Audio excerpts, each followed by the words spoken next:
Pernah gak sih kamu lihat video review makanan yang lebay banget? Baru gigit satu suapan langsung dikomen aneh-aneh. Dan reaksinya tuh kayak gak natural.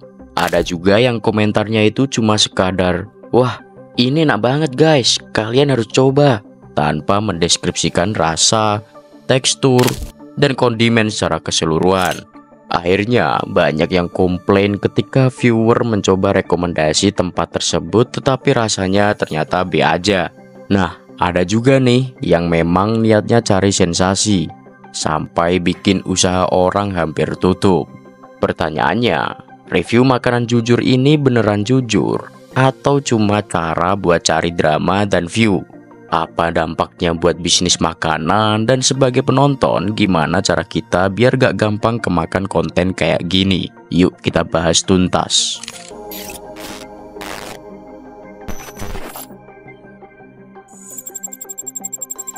Jadi begini, review makanan itu sebenarnya udah ada sejak lama. Dulu orang baca review di blog atau nonton di acara kuliner di TV. Tapi sejak sosial media merajalela seperti TikTok, YouTube, dan Instagram, review makanan jadi konten yang lebih gampang viral.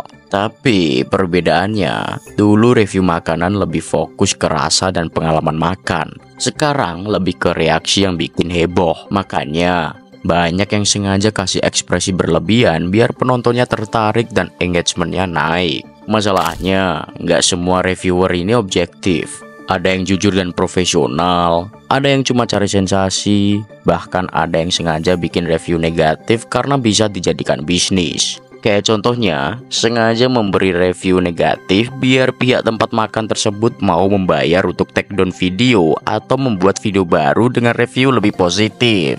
Nah, kita bahas satu persatu ya.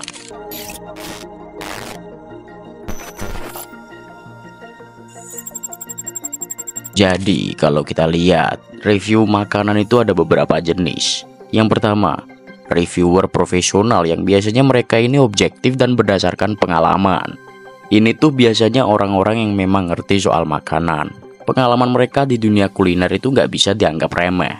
Mereka menjelaskan rasa, tekstur, bahan, bahkan kasih sejarah tentang makanan itu. Misalnya kayak chef atau food blogger yang memang sudah lama berkecimpung di dunia kuliner. Lalu yang kedua, reviewer dalam tanda kutip jujur tapi berlebihan. Nah, ini yang sering bikin masalah. Mereka tuh memang jujur tapi ekspresinya tuh lebay banget. Padahal bisa aja makanannya nggak seburuk itu atau nggak seenak itu. Kalau kayak gini kadang lebih ke entertainment daripada review beneran. Yang terakhir adalah reviewer cari sensasi dan drama. Ini nih yang paling bahaya. Reviewer yang sengaja kasih review buruk buat viral.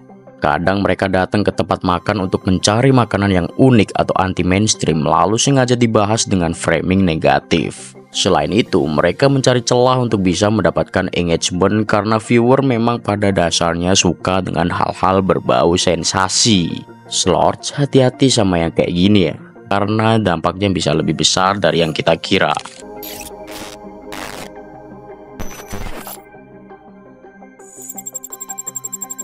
Nah, sekarang kita bahas apa sih efeknya kalau review makanan dilakukan secara nggak bertanggung jawab. Pertama, yang jelas bisnis bisa hancur karena satu video saja. Bayangkan kalau ada warung yang udah bertahun-tahun berdiri, terus tiba-tiba viral gara-gara satu review negatif. Dan parahnya, banyak orang langsung percaya tanpa mengecek kebenarannya. Lalu yang kedua, bisnis makanan jadi takut untuk berinovasi. Karena takut dikritik habis-habisan, maka banyak tempat makan yang akhirnya main aman dan gak berani bikin menu yang lebih inovatif. Dan yang lebih bahaya lagi, banyak bisnis akhirnya harus bayar reviewer buat dapet review positif. Ini yang bikin review makanan gak bisa dipercaya lagi.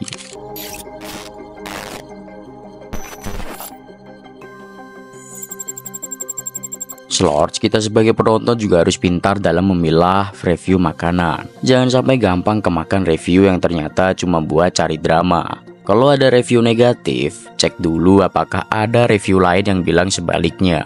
Bisa jadi pengalaman buruk itu cuma sekali kejadian. Selain itu, kita juga harus melihat cara penyampaian reviewer tersebut. Reviewer yang beneran profesional biasanya menunjukkan pro dan kontra dengan jelas. Kalau cuma tanpa kasih saran, itu tanda-tanda review yang gak objektif.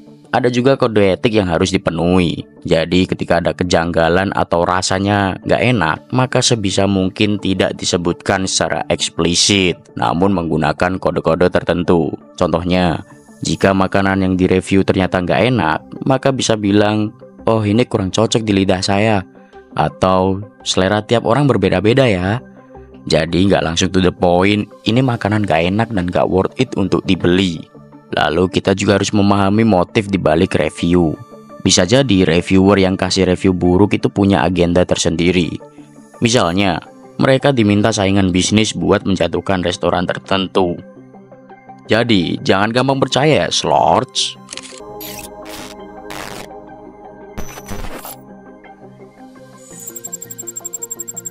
Nah, kalau kita rangkum, review makanan itu penting tapi harus dilakukan secara objektif. Selain itu, review negatif bisa berdampak besar, terutama buat bisnis kecil. Nah, sebagai penonton kita harus lebih cerdas memilah mana review yang bisa dipercaya.